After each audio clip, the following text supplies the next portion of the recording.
Travel with me to Utah. This is near the Four Corners area, near Blanding, Utah, under the arches at Natural Bridges National Monument. And here, Dr. Swift down there, who was working with me, is pointing up where the arrow is to a protected area where the Anasazi Indians did their petroglyphs about 1,000 years ago, according to the park rangers. And you climb up there on that little ledge and look at that, and you see a number of the petroglyphs. It's covered with heavy desert varnish so that it's difficult to photograph.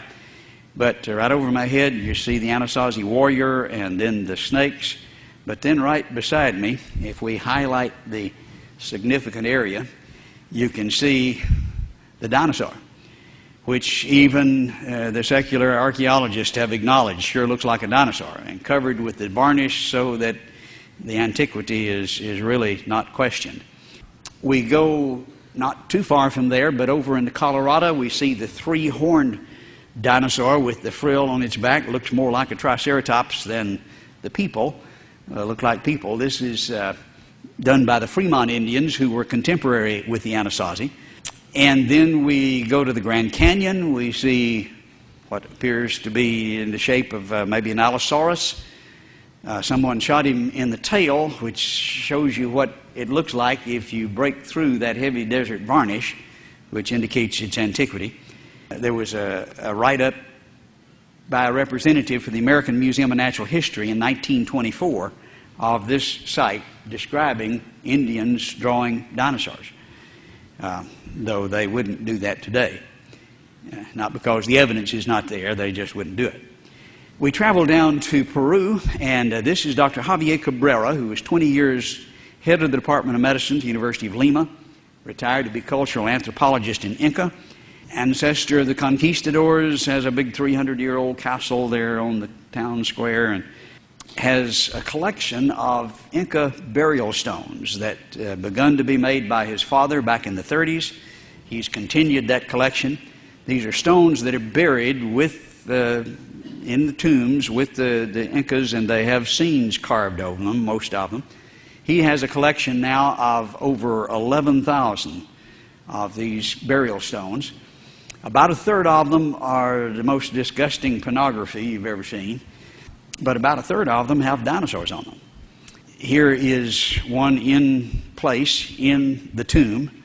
But looking at a close-up of these stones, you can see the rather artistic rendition of the dinosaur. Interestingly, this one has the dermal frills on its back. When Mr. Sinclair did his sign with the dinosaur, he didn't know that it had frills on its back, but they did it right. This was written up in Geology magazine in 1992 for the first time, and we found them well preserved. But there are thousands of these stones. This is one of the larger ones. Again, rather artistically rendered. Looking at a close-up, you can see the dinosaur in the upper right-hand corner with the man foot in his mouth. All shapes and sizes and types of stones and styles of rendering. Certainly not done by the same individual. Some of them are almost oriental looking, and some of them rather literal looking. Here's one with a number of different species on it, but thousands of them. We have a number of others who have collected as well. We have a collection at the Aeronautical Museum in Lima. There were hundreds here. There are 40 that are left. They've been raided. I think sold maybe illegally. But you can still see the stones, some of the ones that are not as elaborate and beautiful as in the Cabrera collection, but obviously recognizable. Still in the National Aeronautical Museum, there's also a display in the Naval Museum, and at least 2 other museums that I know of in Peru. Some of them are still being excavated. This was one that was excavated in 2006 that is in the artifact room. It has 2 dinosaurs on it. Slightly different type stone from Cabrera's, raised instead of incised, but still the same general picture. Also in the tombs you find burial cloths with the same kind of motif there.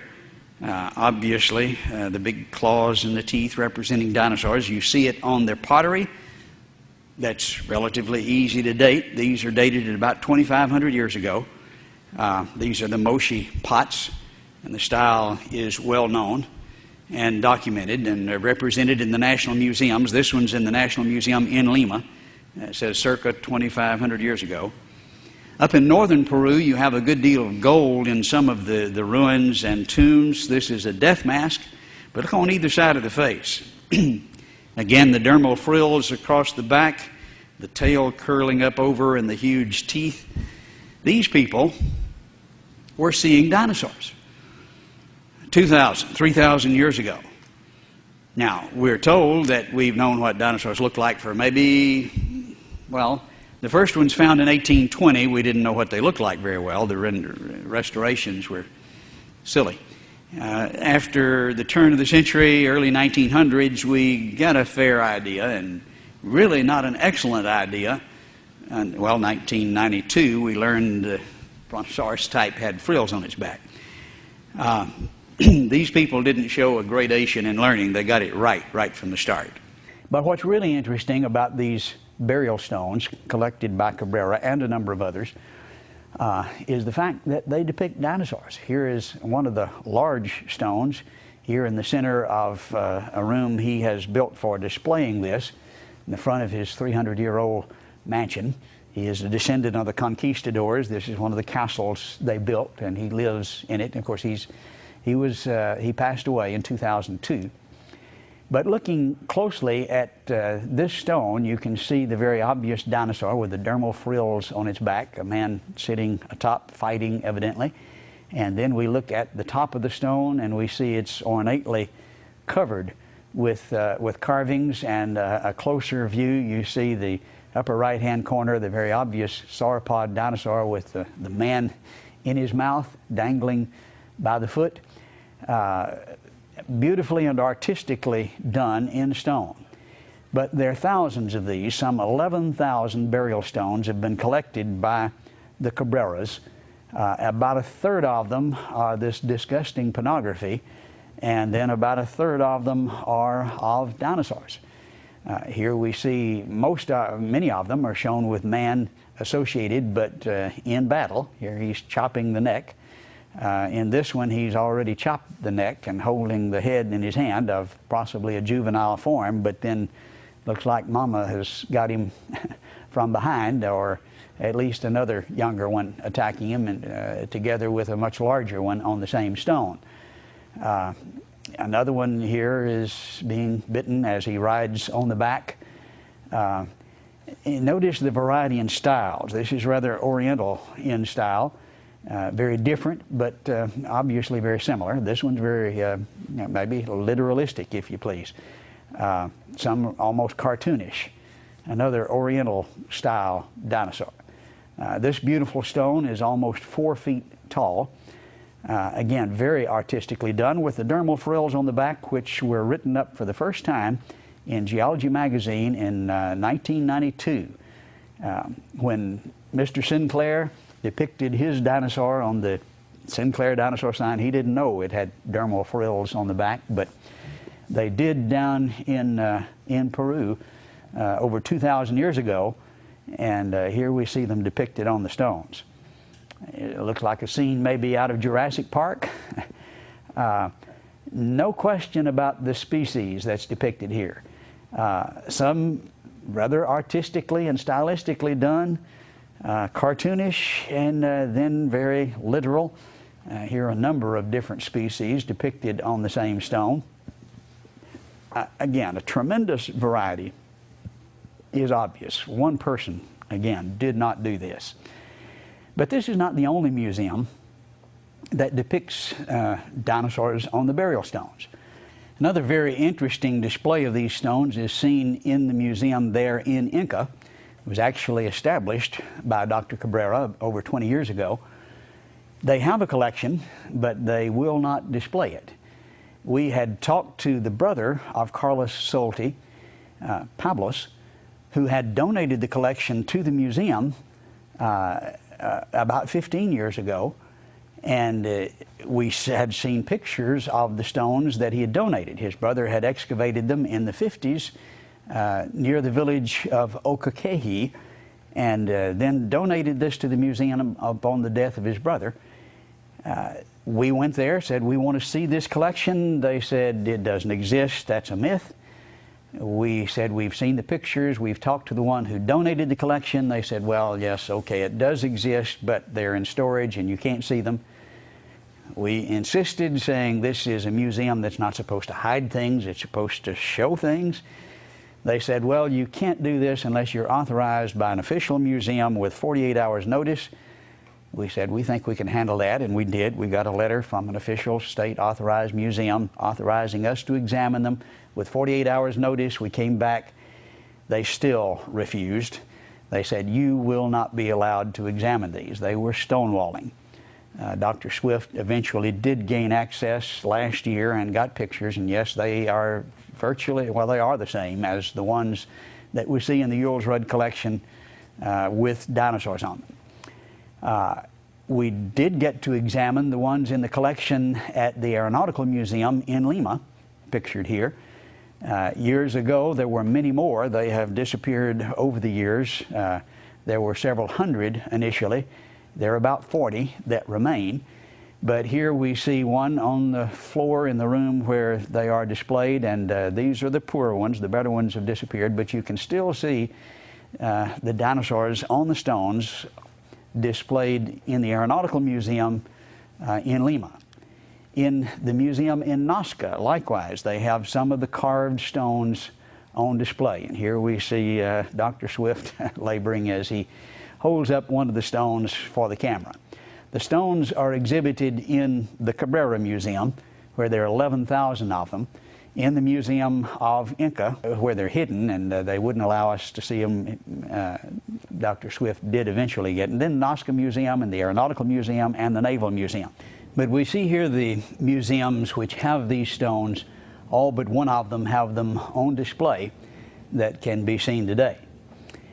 We traveled to the village of Okakehi, where a number of these stones, or at least in the area, where a number of these stones had been excavated in the 50s.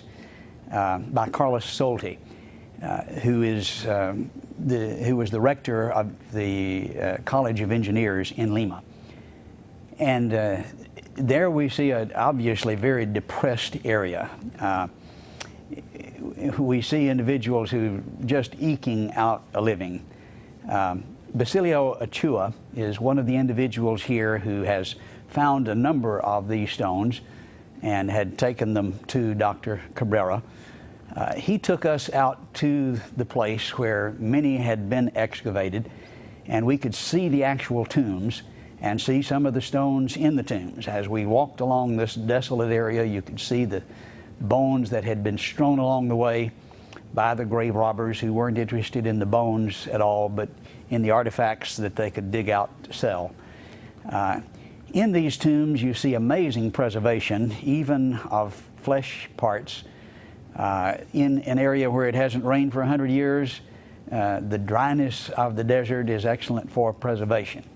But in these tombs, you can see the remains of the mummies. This is a trophy head that was worn on the belt by this brutal culture. In one of the nearby museums, you see the skulls with a hole in the head. This means that was a trophy head. It had been worn by somebody who had evidently killed them in battle. But as we look at these tombs, we see often babies with mothers. Maybe if the mother died, they couldn't take care of the babies. And I don't know the whole story, but it doesn't look like a nice story. Here we see one of the well-preserved mummies together with a number of bones that have been found in the area. And in this particular tomb, you see one of the burial stones in situ, in place. And you see this on a number of occasions. Here's another one of the burial stones beside one of the mummies with a dinosaur on it. This one was excavated in 2005. The drawing here shows what's seen on it, not as dramatically clear as with some of them, but it can be seen very clearly. It has been examined carefully by a number of laboratories, and we see the close-up of some of the carvings showing the patina in the grooves also testifying to its antiquity. This was one that was excavated in 2006 that is in a collection that I own. This is about a 70-pound stone. It has 3 dinosaurs on it.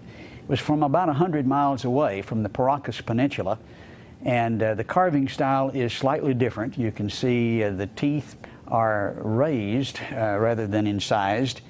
The bias relief is in evidence here, but the same style, again depicting the dinosaurs. Many say, well, Cabrera was a strange fella, and we can't depend on his testimony. Well, I think he was a very credible witness, but we have many, many different sources. Notice that the first one is the Spanish priest who in 1525 described these stones, and there have been several reports of this. The chronicler of the Incas wrote of these stones in 1570. In detail, they found the stones with the strange animals on them. And then Bolivia Cabrera, the grandfather of the one that we worked with there, began collecting the stones in the 30s, and then Javier Cabrera continued the collection, amassing some 11,000 of the stones. He was professor of medicine at the University of Lima, head of the Department of Medicine for 20 years. He established the largest teaching hospital in Peru and retired to be cultural anthropologist for Inca. This is not a lightweight in terms of a witness, but if you want to ignore him, there are many others. There's Carlos Solti, who excavated the stones at Ocoqueji in the 50s. Pablo Solti, who is his brother, donated the stones to the museum in 1968. The museum denied it, promised to show them to us if we met their conditions, and then refused, but then finally did reveal them. Yes, they have them there. And then Basilio Achua of Ocoqueji excavated a number of the stones. The Aeronautical Museum displays many of the stones today, as does the Regional Museum in Nazca. I, together with Dr. Swift, have observed them in the tombs in situ. University of Bonn in Germany has confirmed the oxidized patina in a number of the stones, and grave robbers continue to excavate these carved stones. You can still dig them up. Now, that's an impressive array of confirmation. And if you don't like Dr. Cabrera, then okay, toss him out. You still have an impressive array of confirmation. In addition to the stones, we find in the tombs other things that display the dinosaurs, like the textiles, the burial cloths that were associated with them. Many of them show the dinosaur motif, as do the vases, the pottery. This is in the National Museum in Lima. It has a sign circa 2,500 years before present. And then the Moshi vases, very famous for their style, inability to reproduce them. They're showing clearly dinosaurs. And then some of the gold death masks that were found up in northern Peru likewise show the dinosaurs. Notice the dermal frills on the back, the huge teeth, the tail curving up over their back on either side of the face here. It's obvious that the people of Peru were seeing dinosaurs from their vases and their death masks and their textiles, as well as the thousands of stones that can be seen today. I think that's just really irrefutable evidence. Likewise in Mexico, we've made a number of trips there in Central Highlands near Acámbaro in the state of Guanajuato. Dr. Swift and I have been down there a number of times investigating. It took that many times to get through all the bureaucracy. When we got there, they were being hidden in the back of the police department. But it was a collection made by Waldemar Julsrud back in the early 1900s of some 30,000 ceramic figurines, about 10% of which are of dinosaurs, but a wide range of animals and creatures.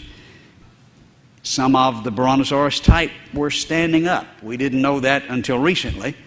Bakker's book, Dinosaur Heresies, published in '86, was really the first one who suggested that. And then, of course, Spielberg convinced us all they stood up. But this is exactly the way they're rendered by the artist, and these date to well before the time of Christ from several sources.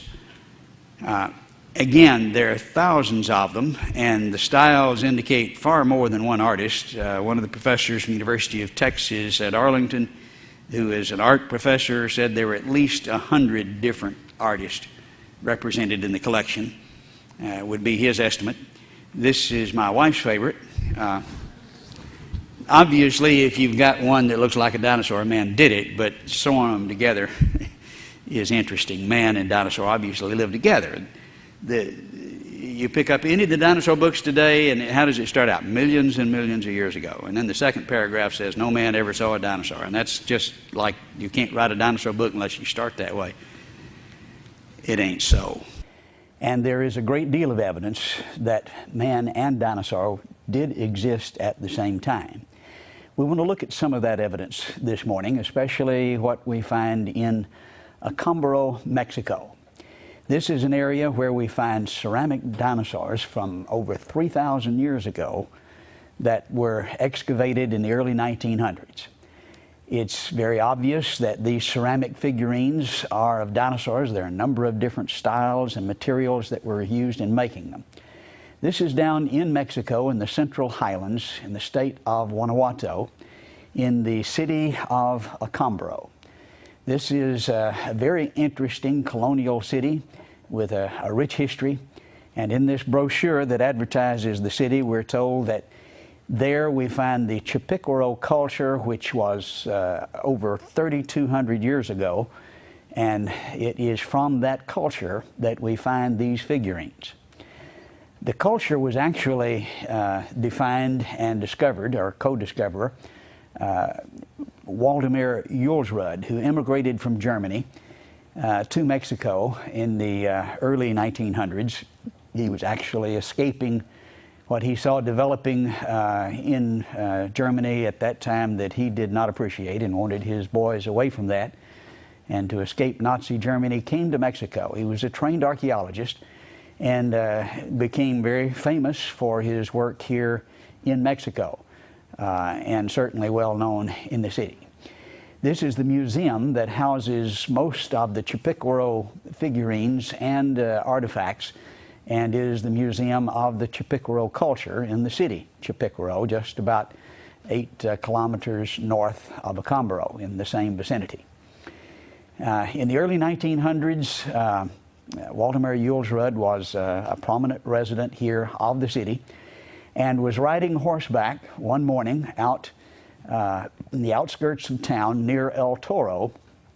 This is a mountain there at the edge of the city. And at the base, we find a number of archaeological excavations. He was riding along an irrigation ditch and saw some of the figurines sticking out, stopped and excavated them, and from that found thousands of these, and ultimately collected over 30,000, which filled his house. He was consumed with his interest in this culture, and especially the dinosaur figurines. This is the house as it appears today. It's been turned into a hardware store, but it's a large mansion that takes up most of a city block. Charles Hapgood actually brought my attention to this. He's professor of history, or was professor of history and anthropology at the University of New Hampshire. He is now deceased. But he had heard about these and came down to Mexico to investigate. And these are photographs that were taken when he was investigating in the early 50s.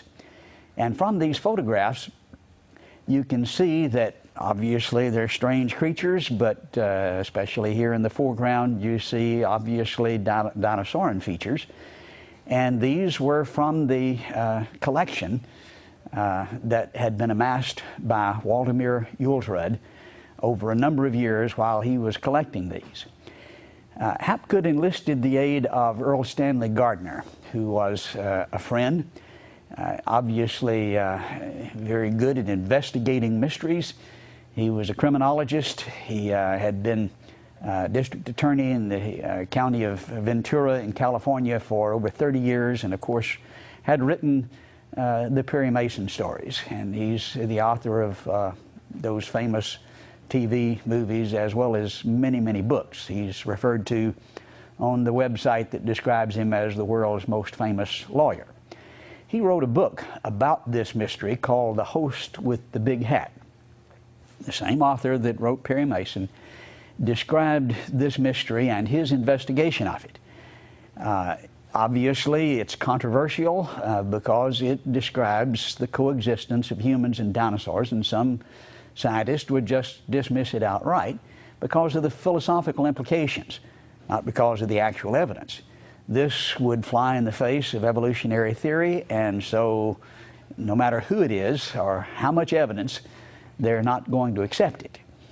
Here we see a picture of Professor Hapgood, Earl Stanley Gardner, together with Carlos Jules Rudd, who was the son of Waldemar Jules Rudd, and they worked together to try to solve this mystery and to prove that the father, Waldemar Jules Rudd, was not the one who manufactured these, which is what the critics were saying.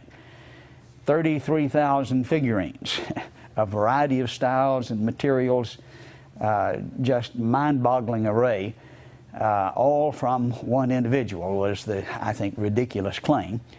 But Earl Stanley Gardner was enlisted to help investigate this and to prove it. And here we see him looking closely at some of these figurines, and he has pictures of them in his book.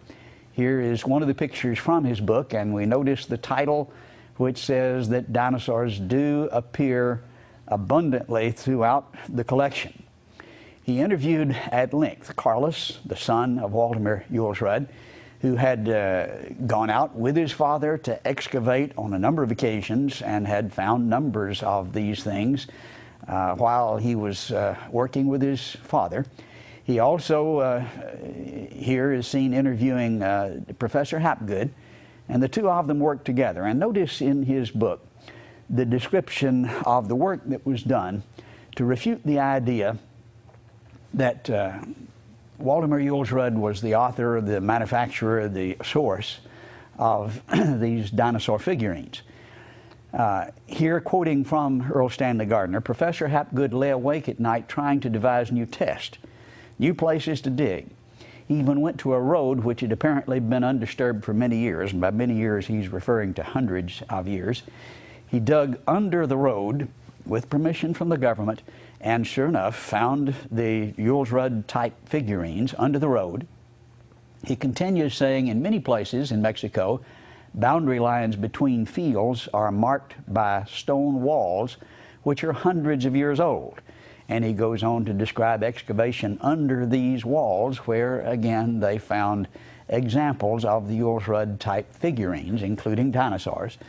And then an amazing, just ingenious test was proposed together with the chief of police of Acámbaro. His house had been built some 50 years before Jules Rudd immigrated from Germany. It was one of the original houses. Adobe brick was the construction material. He said, let's dig under the house of the police chief, under the living room floor. And if these figurines are found there, then obviously Jules Rudd would not be the source of this material.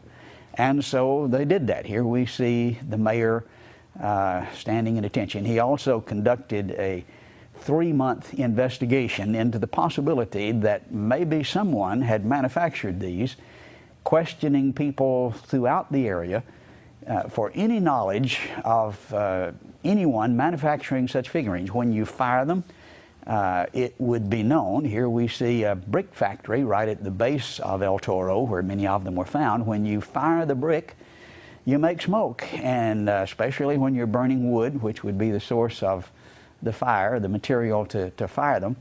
And you can't do this without being known. And in a 3-month investigation, the police chief found no evidence that they had been manufactured recently. In the book, Host with the Big Hat, Earl Stanley Gardner pictures here a diagram of the police chief's house, and there under the floor, it's pointed out that 43 pieces of the Jules Rudd figurines were found under the floor of the police chief of the city of Acámbaro. And so he continues to describe the investigation, saying, "We had our cameras with us and took pictures, particularly of the weathered adobe bricks with the various fragments cemented firmly in place. These adobe bricks originated 50 years before Jules Rudd arrived on the scene, and in the brick, embedded in them, you can see the pieces of the figurines and the pieces of pottery from the Chippewa culture." He continues saying, "We scratched around enough on the cut bank of Bull Hill, or El Toro, to see that the soil was liberally studded with artifacts." And then he has pictures of these artifacts in the brick. Obviously, Jules Rudd didn't do this, and then concludes, and this is a very flat-footed statement for a criminologist, a careful scientist to make. He says, "It is absolutely, positively out of the question to think that these artifacts, which he saw, could have been planted." Now that's Perry Mason, or Earl Stanley Gardner's conclusion. He proved it. In his mind, there was no question but that these certainly go back much further than Earl Stanley Gardner. We didn't really know what dinosaurs looked like before the 1900s, or didn't know that well. We had a very poor view, and we'll talk more about that in a moment. But further testing was done by these two men, Hapgood and Gardner. Radiocarbon dates were obtained, submitted by Professor Hapgood to Isotopes Incorporated in New Jersey. And sample number 1 was about 3,500 years, and then 6,400 years, and then 3,000 years. And so there was a significant range. But if these are over 200 years, they are before we knew anything about dinosaurs, and they're supposed to have been gone then for 65 million years. Well, 6,000, 3,000, 2,000, probably just over 3,000 years ago, we have figurines. They were also submitted by Professor Hapgood to the University of Pennsylvania Museum Testing Facility for thermoluminescent dating, which is probably the most appropriate dating system for pottery. We won't go into great detail about how that works, but it's a different type system and particularly suited for pottery. Sample number 1 came back about 2,500 BC, and then number 2 and number 3 and number 4 all right on the same date, 2,500, very consistently. And this would logically be the most reasonable conclusion for the date. Obviously, these labs are going to come under scrutiny for putting out such material, and that was the case here. Nevertheless, Dr. Rainey, who's director of the Pennsylvania Museum, issued a statement regarding this, defending his conclusion. He said, "We've had years of experimentation both here and at the lab at Oxford. We have no doubt at all about the dependability of the thermoluminescent method. I should also point out," he continues, "that we were so concerned about the extraordinarily ancient date of these figurines that Mark Hahn and our lab made an average of 18 runs on each one of the 4 samples. 4 samples, 18 runs on each one, because this is extraordinary information." And they still continue to get the same consistent dates. He continues then saying, "All in all, the lab stands on these dates for the Jules Rudd material, whatever this means in terms of archaeological dating in Mexico or in terms of the fakes versus authentic pieces. The lab takes the stand because they were extraordinarily cautious and made 18 runs on 4 samples. Well, they took even greater flack when this letter came out, and 3 months later he withdrew it without giving any reason at all. I think I know exactly why he withdrew it, but he certainly was not because of empirical evidence. It was because of the philosophical pressure of his peers. With such information, I was intrigued. What is the truth? What is the answer to this mystery in Accombaro? I went down with Dr. Dennis Swift to personally investigate this material. We were there in 1999 twice, and then in 2000, and actually we've made about a dozen trips now. When we first got there, this is the scene that depicts where they were, and actually they were locked in this door that you see in the background, behind that door with a padlock in the back of the police department. They were hoping nobody would find out about it. They were hidden and had been there for about 30 years. Why? Well, this is an embarrassment. You're not supposed to find evidence of humans and dinosaurs, and they wanted to appear intelligent. And it took a great deal of effort to get that door open.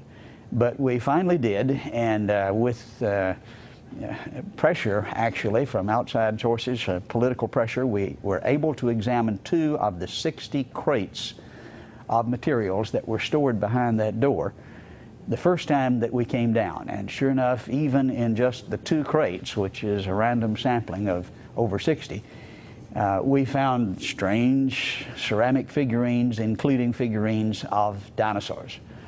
The second time we came down, we were able to examine more crates, still not all of them, but here we have a number of them spread out on the table. Dr. Swift is actually mocking the great security with which these were guarded. They had a soldier there with an AK-47 guarding us, and as we looked at these figurines, he grabbed it from him and posed with the figurines. But they had been, of course, under lock and key. Nobody could see them. But with our investigation, we finally brought them to light, and were able to make photographic record of a number of these. We see in this picture an amazing variety, both of ethnicity and styles and materials that are reflected in these figurines.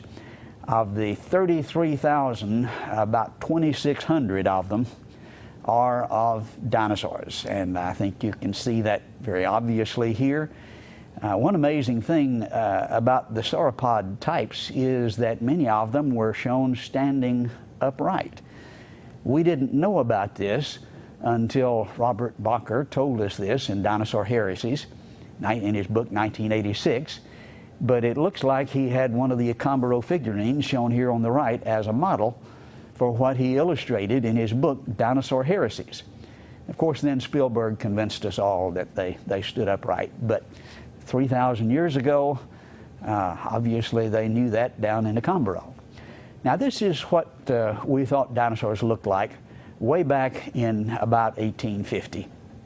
This is supposed to be a picture of an iguanodon, one of the earliest dinosaurs that were excavated. Well, that's not very close, but that's what we thought in 1850.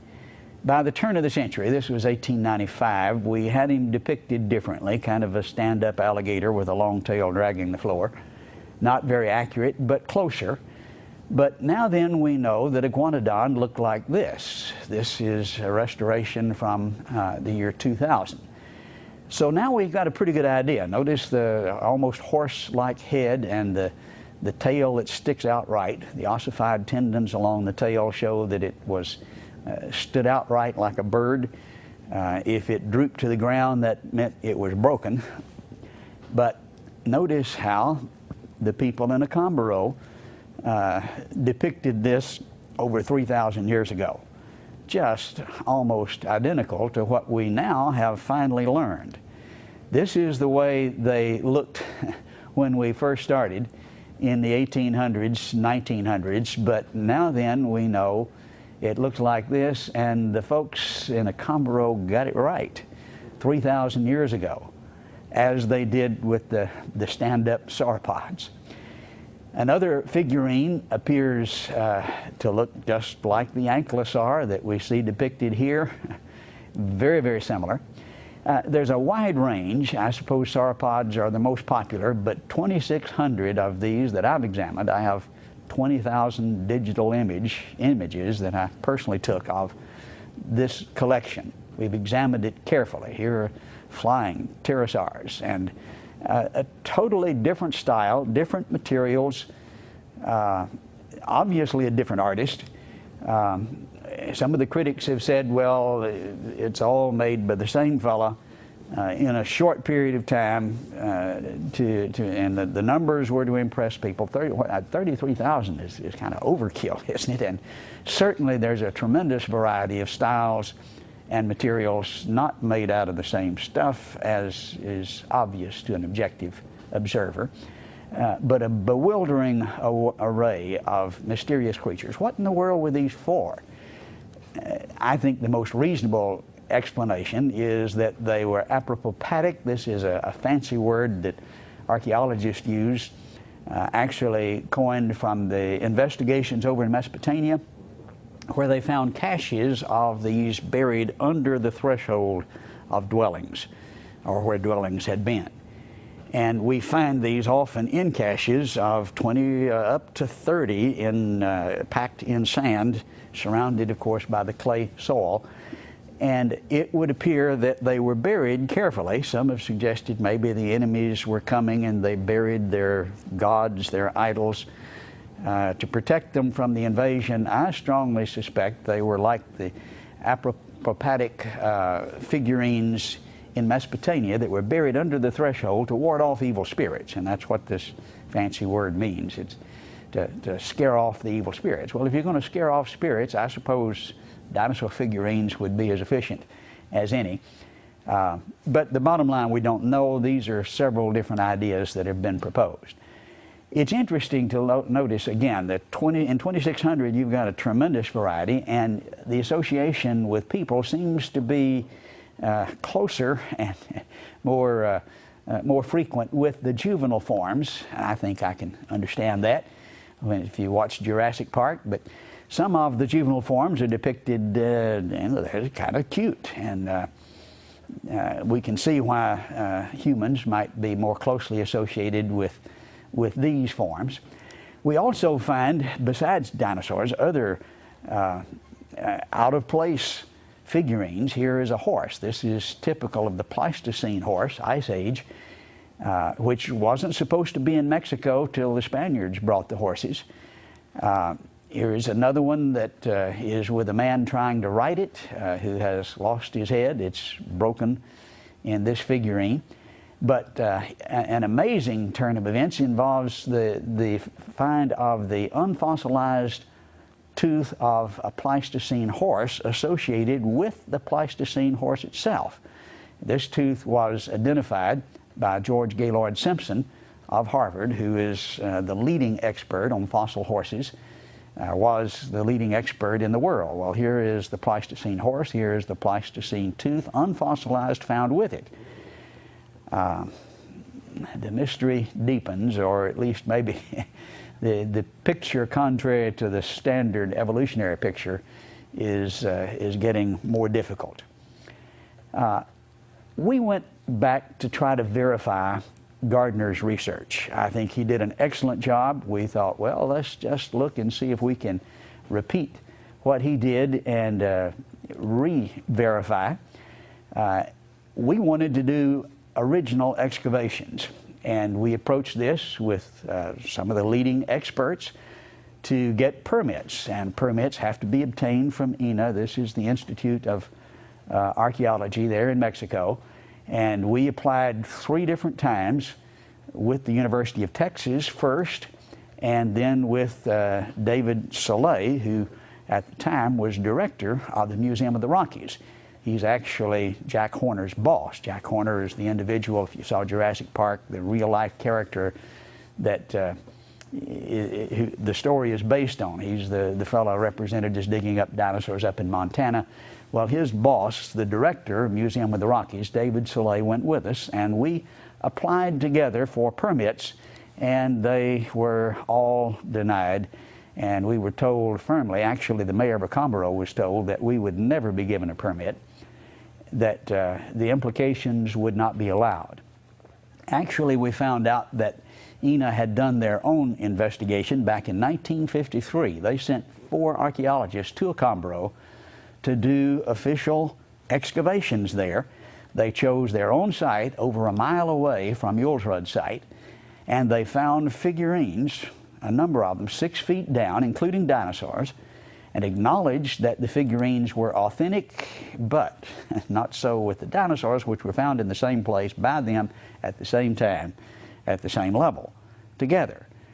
They couldn't be, and we actually intercepted the interdepartmental memo, And we have exactly what they said about this. And this is from a memo dated February 24th, 1954. Apparently those artifacts were gathered scientifically, but even so, they are reproductions of relatively recent times. And they're talking here about the dinosaurs.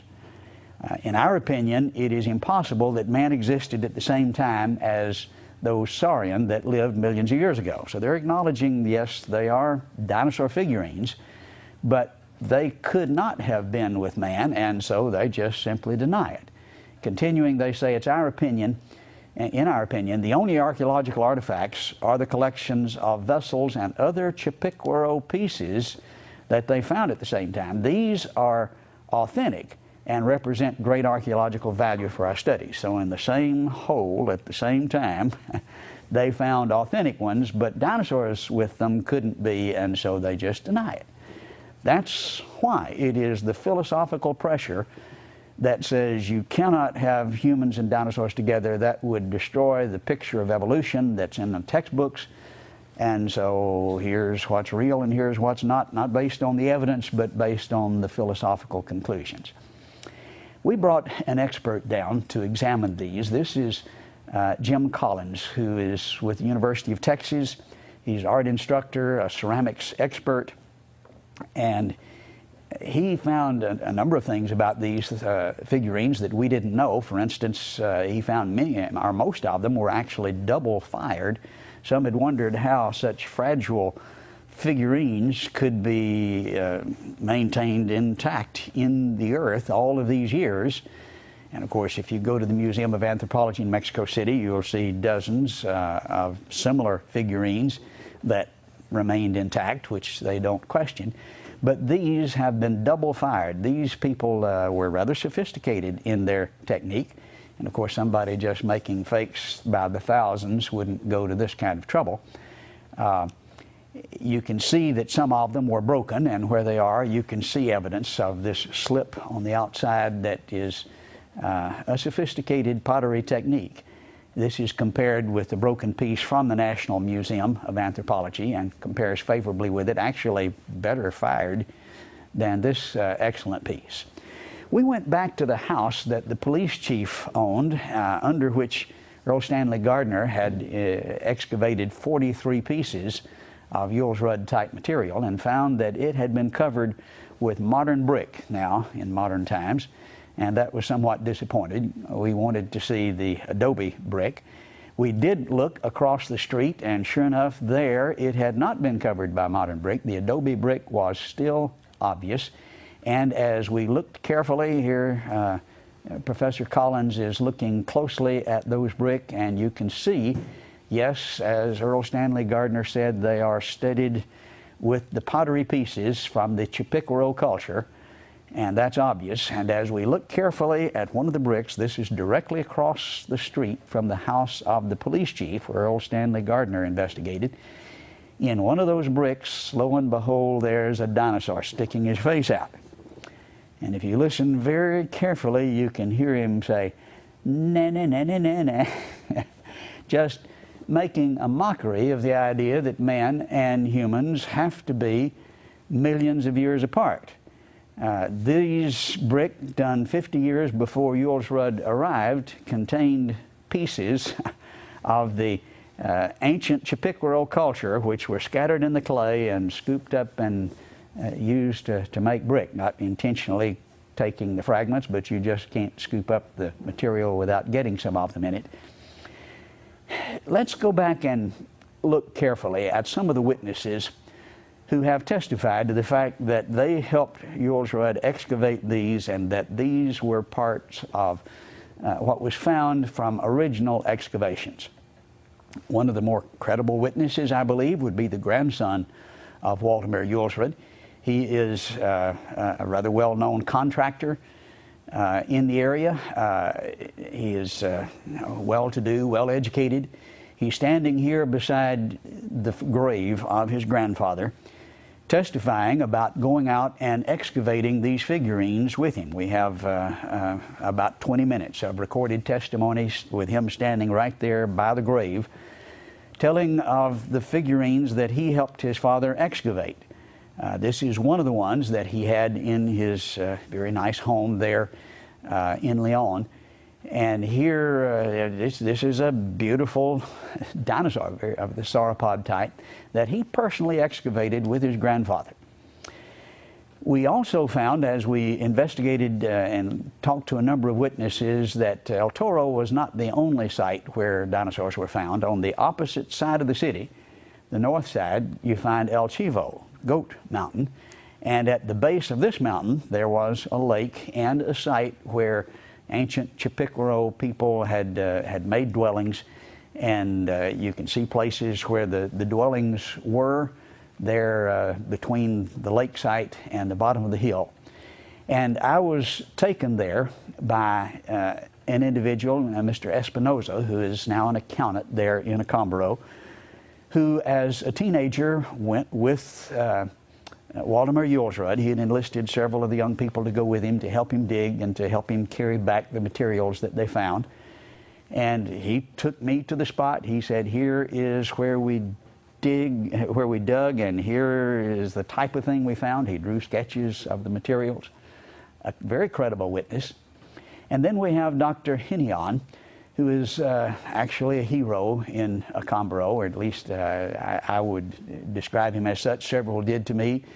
He has a medical practice in Guadalajara, several miles away, but he comes back on the weekends to help the poor people of Acambaro.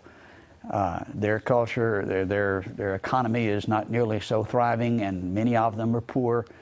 And he practices medicine there in Acambaro free of charge to help those who are poor. He could run for mayor and win hands down. He's not interested in that. He's interested in helping people. But he told us that he was one of the ones who went with Julsrud to excavate these. He excavated them with him underground that was hard packed, covered with grass and with cactus. And on one occasion they got literally 2 big sacks, these what we would call toe sacks, burlap sacks, full of these figurines in one trip, put them on the back of a burro and came back. A very credible witness who is certainly willing to affirm that this is the case even today. And then we have Mr. Martinez, who was formerly chief of the federal police in the area just about 10 years earlier when this picture was taken. He is now retired. And he is he tells an interesting story because he actually confiscated over 3,000 of these figurines from 2 individuals who were illegally excavating at El Chivo. They had found where a number of these were buried, and they were just digging up a storm in the middle of the night and selling them across the border. And he caught them and put them in the federal penitentiary. They were convicted of dealing in illegal artifacts. And so the federal government decided these were real, authentic antiquities and put them in jail. He said among these artifacts that they had excavated were dinosaurs, and he drew sketches of several of them. They were then added to the Julsrud collection, which is there in Acambaro still today. But some people will say, well, Julsrud was the source of all of these. Well, we can prove they were there before Julsrud. We can prove they were excavated after Julsrud. And the federal government actually helped us verify that by convicting these people who had excavated them there at El Chivo and are now doing time for that crime. Then we have Mr. Pereira, very interesting individual. He was former director of archaeology of the Acambaro zone of the National Museum of Anthropology in Mexico City, the largest anthropological museum in the world. At the time Julsrud was in Acambaro, he was the director of archaeology for the area, and it was his job to verify and to authenticate the finds. And he and Julsrud were actually antagonists. They didn't get along well at all because Julsrud didn't go to the trouble of getting permits most of the time. And he would complain and threaten to put him in jail, and they fussed and fought all the time. But he saw the figurines that Julsrud excavated. Furthermore, the farmers at the time continually found such figurines, and he was called in to authenticate and verify. He said he saw hundreds of them excavated by farmers that Jules Rudd had nothing to do with. Many of them took them to Jules Rudd, who would often pay the farmers just a small fee to help increase his collection. He worked with Ramon Pinachon, who is perhaps the most famous archaeologist in Mexico history. He was 20 years president of the National Museum of Anthropology, again, the largest anthropological museum in the world. And they particularly worked together on a dig at Chipiquaro in the 1940s, where they were getting ready to flood the area, putting up a dam, and had to move some of the tombs, the graves of the ancient Chipiquaro sites. And here we see a picture of that dig with an early picture of Ramon Pinachon and Beatrice, his wife, whom he met on that trip and married. She became an archaeologist and is still an archaeologist, serving in one of the museums there in Mexico City today. We found the permit from INA, which authorized this dig. We found the notes. This is actually in the museum in Chipiquaro of the dig, and they have displayed a couple of the pictures. I took this picture of some of the artifacts that came from that dig, supervised by Ramon Pinachon. Mr. Perea, who was there representing the museum at the time, he was the director of that area, worked with them. He says in this tomb, the ones in this picture, they found a dinosaur. That is not a figurine, but an actual dinosaur that was about 30 feet long. He said it had the short little front feet and the huge long legs, about 3-foot head with the huge teeth. We have his recorded testimony, about 2 hours of a detailed description of exactly what they found. He said Ramon Pinachon took pictures of this. He has the pictures. Well, that pricked our ears up. Ramon Pinachon had been dead about 2 years at that time, but his wife, we suspected, would have the pictures. We went to her. She said, yes, I had them. I've seen the pictures. I have donated them to INA, the Institute of Archaeology. Well, that was disappointing because they had stonewalled our effort to get permits. But she called them at our request, asked them to allow us to examine these photographs. We got in a cab. We went immediately to the Institute of Archaeology, walked in the door. The supervisor there who met us recognized me in my previous attempts to get permits, and he said, no, you cannot see them. He had promised Beatrix Pinachon that we would be allowed, but he says, I don't care what I promised, you can't see them. This was a stonewall. We've run into this several times. That information is there, it's being covered up. Interestingly, in association with that, we found this picture of Waldemar Jules Rudd, which is in the museum there today, the Jules Rudd Museum, which we'll look at in a moment.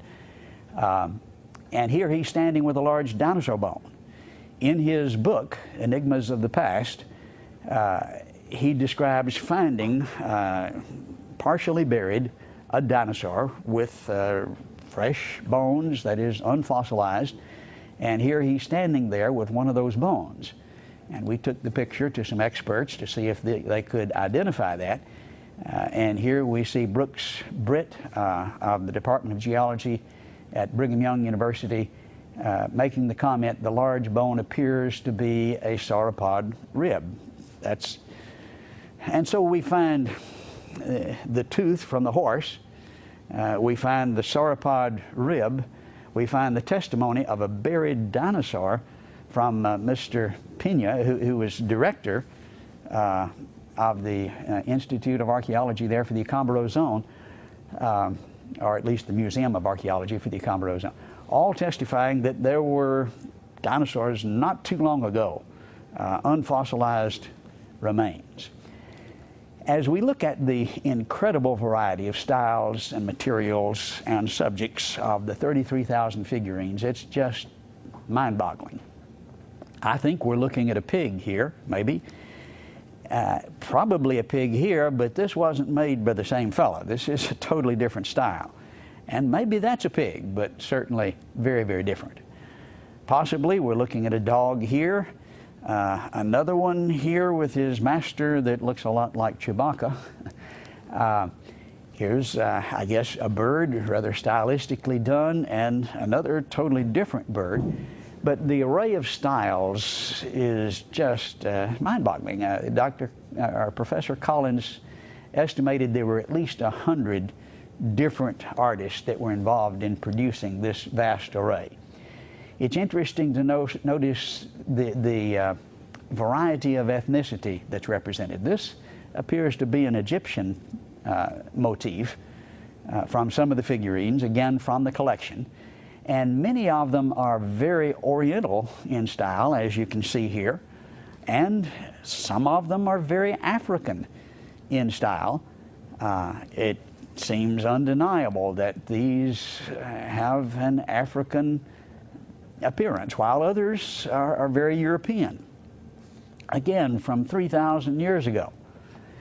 Notice the very artistically done dinosaur here compared with a totally different style, not done by the same artist. And I don't know who did that, maybe somebody with a nightmare that got scared to death by them. But certainly different styles. Here's a rather stylistic, artistically done dinosaur, very different. Some of them almost cartoonish.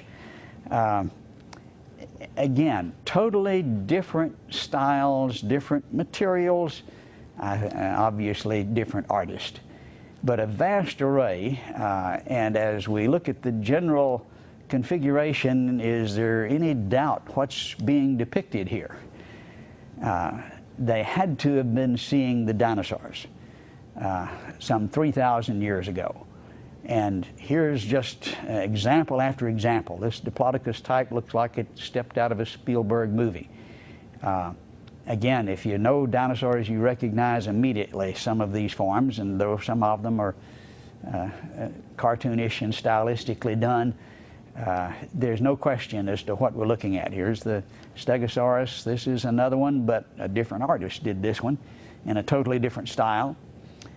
Again, one after another, you see unquestionable resemblance. Many of them were in the form of pendants with a hole in the center they wore around their neck, again lending credibility to the idea these were to scare off the evil spirits. But we saw literally dozens of these, and many of the figures of the people could be seen with these pendants sculpted in the figurine. Man with dinosaur. How do you avoid the conclusion? Many of them are seen fighting. Sometimes the man's getting the best of the fight, and sometimes the dinosaur, and usually with smaller ones. We would assume more juvenile forms. Here the dinosaur is getting the best of him. Many times with the juvenile forms, as you can see, some of them still showing some ferocity even as juveniles. But the depiction of them fighting together, here the dinosaur getting the best and here the man getting the best, shows the kind of conflict that very likely was going on at this time. Here's one with a spear in his neck, but very closely resembling our modern knowledge of what dinosaurs look like. This one is my wife's favorite. We could go on and on and on. 2,600 of them. On a recent trip to Mexico, we made additional discoveries here at the foot of El Toro. Actually, we didn't do the digging, but this was done by an individual who was digging clay for bricks. He has his own brick factory and permits to take clay from this area right at the foot of El Toro, not far from where Jules Rudd had done his excavations. And he showed us a number of the beautiful vases and figures that he had gotten from the area, and one of them was extremely interesting. This dinosauran type creature is very similar to the Bolosaurus depicted here by Romer. A very obvious similarity, but again the dermal frills along the back are typical of the dinosaur type. And a number like this were found, and this was done, of course, in about the year 2000, 2002, 2003, continuing the excavation. He continues to find these long after Jules Rudd, of course, has passed away. They continue to be excavated in spite of Ina's strong effort to keep us from doing that. We can't, or we would be in jail because we don't have the permits.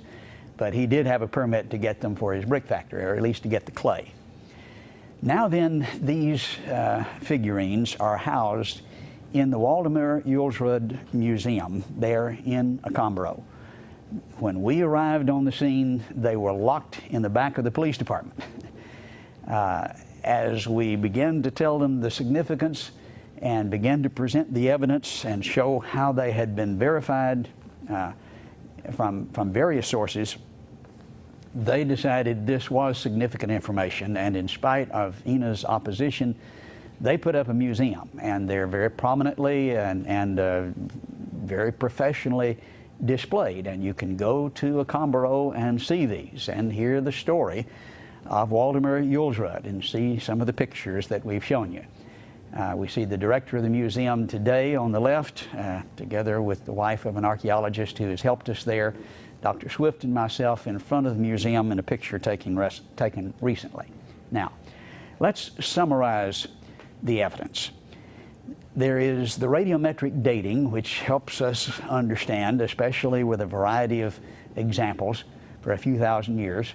Radiocarbon first, according to Hapgood, some 3,000 to 6,000 years, and then thermoluminescent dating that was consistently at about 4,000 years, or 2,500 BC. And then also a recent radiocarbon dating was done by Neil Steedy, which indicated 1.5 to 4,000, a range. But still, if you have it more than 200 years, again, you have the destruction of the story that's told in the textbooks. Looking at the witnesses and summarizing, there's Waldemar Julsrud, who was co-discoverer of the Chipicoro culture, collected over 37,000 artifacts, wrote the book Enigmas del Pasado, or Mysteries of the Past. Carlos Julsrud, his son, who also described excavating dinosaurs with his father, and then the grandson, Carlos Julsrud, who described excavating dinosaurs with his grandfather and recorded that testimony beside his grandfather's tomb and showed us examples that he'd excavated. There is Dr. Hinion, physician Guadalajara, that described his excavations with Julsrud as a youth and sketched some of the dinosaurs that he found. There is Mr. Espinozo, who is an accountant, who personally took us to the site where he had excavated and also sketched dinosaurs that he had found. There is Carlos Perea, who was former director of archaeology of the Accombaro Zone of the National Museum of Anthropology, who described excavations with Ramon Pinachon, dinosaurs and humans together. And then there's Charles Hapgood, professor of history of anthropology at the University of New Hampshire. He excavated dinosaur figurines under roads, helped excavate under the house of the police chief and under walls, stone walls that had been there for hundreds of years, and wrote the book Mystery of Accombaro, detailing his investigation. Together with Earl Stanley Gardner, the famous author of Perry Mason, a criminologist, a district attorney in the Los Angeles area for 30 years, proved, I think beyond any shadow of a doubt, he certainly claimed so, that the figurines predated Julsrud beyond any shadow of a doubt. And then there's the mayor of Accombaro, who worked together with Earl Stanley Gardner and conducted his own 3-month investigation for fraud, trying to find anyone who knew anything about manufacturing these things, and allowed the excavation under his floor. There's Mr. Marinas, number 10, who was the chief of federal police. Guadalajara confiscated over 3,000 of these figurines from 2 who were excavating illegally, including dinosaurs in the collection, and sketched those for us. Now that's a huge collection of witnesses. If you were in court trying to refute the testimony of such individuals, you'd be in serious trouble. There's Waldemar Julsrud, there is Carlos the son, there is, again, Carlos the grandson, there's Dr. Hinion, there is the accountant, Mr. Espinoza, there is Carlos Perea, the director of the Accombaro Zone for the National Museum, there's Charles Hapgood of the University of New Hampshire, there's Earl Stanley Gardner, author of Perry Mason, the mayor of the city, and then the chief of the federal police. That's an impressive array of witnesses, and they all testify to the authenticity of these figurines, that Julsrud certainly was not the author. They were there long before he was. I think the conclusion is absolutely inescapable that humans and dinosaurs live together. The only opposition, the only problem, the only reason that's not just really obvious and accepted without question is the philosophical implication. Year before last, we traveled to Cambodia, following evidence that had been forwarded to us by one of the tour guides there who had seen our website. And we had done some research and confirmed a good bit of what he was telling us. In the upper part of Cambodia, we see the ancient Khmer Empire had built just spectacular temples, maybe the largest and most beautiful in the world. And one of the greatest monument builders was Jayavarman VII. He's almost idolized. This is a picture that I took there in Phnom Penh of the Buddha-like pose. He began to rule in 1181 and built Tapram and dedicated it in 1186. This was dedicated to his mother. It was a Buddhist monastery. And so we know who and when and all the specifics. Well, on the stone in this temple, a very beautiful, picturesque place, you see carvings, and they're stone carvings that cover just about every square inch of it. But just inside the front entrance, in the corner here that the arrow points to, you can see a series of animals from the jungle. And notice in the series there is a perfect stegosaurus in a temple from over 800 years ago. And we're supposed to have known what dinosaurs looked like for about 150, and then they've been gone 65 million. I believe there's something wrong with that story. I don't want any comments about two fossils here, or two dinosaurs. They're just one. But it is more proof of the co-occurrence of humans and dinosaurs. Let's think about some significance here of this, acknowledged by the evolutionists before we conclude. Louis Jacobs from SMU is president of the Society of Vertebrate Paleontology, one of the most representative, respected paleontologists in the country. And in his book, Quest for the African Dinosaur, he brings up the subject of the co-occurrence of men and dinosaurs. He said such an association would dispel an earth with vast antiquity. The entire history of creation, including the day of rest, could be accommodated in the 7 biblical days of the Genesis myth. This is, of course, his view of it. Evolution would be vanquished. Here's the implication, the significance, if you were to document this. And, of course, I think he's right. Now, we go back to the statement by Stephen Stanley that we referred to earlier, the topsy-turvy fossil man, and look at a fuller context of his quote. He said, "There's an infinite variety of ways in which, since 1859, the general concept of evolution might have been demolished. Consider the fossil record, little-known resource in Darwin's day. The unequivocal discovery of a fossil population of horses in Precambrian rocks would disprove evolution. More generally, any topsy-turvy sequence of fossils would force us to rethink our theory, and yet not a single one has come to light. As Darwin recognized, a single geographic inconsistency would have nearly the same power of destruction." But these are his terms: destruction, destroy, disprove. That's the implication. If you find humans and dinosaurs together, specifically, a single geographic inconsistency. It's interesting to listen to what the evolutionists themselves say about what this would mean. Stanley says it would disprove evolution. Dawkins, referring to another find, says evolution would be utterly destroyed. And then Jacob says evolution would be vanquished. Now, that's not my analysis. That's the leading evolutionists across the country. That's what they say such evidence means. If you've got a single geographic inconsistency, well, I believe we've shown more than a single geographic inconsistency. The Malachite man with the 10 perfectly modern human skeletons in the same formation as Dinosaur National Monument, fossil footprints in Texas and New Mexico and Turkmenistan, 3 different places in Texas, the dinosaur petroglyphs, Peruvian Mexican dinosaur artifacts, the burial stones, the cat track and the hammer, and That's a whole lot more than a single geographic inconsistency, and I think the implication is just as they suggested. It demolishes. It is, the column itself is an abstraction that's put together based on the assumption of evolution, useful as a model that we can test against the real world, and when we do, we find it fails. It is contradicted. It's not proof. It is demonstration of what ought to be that isn't.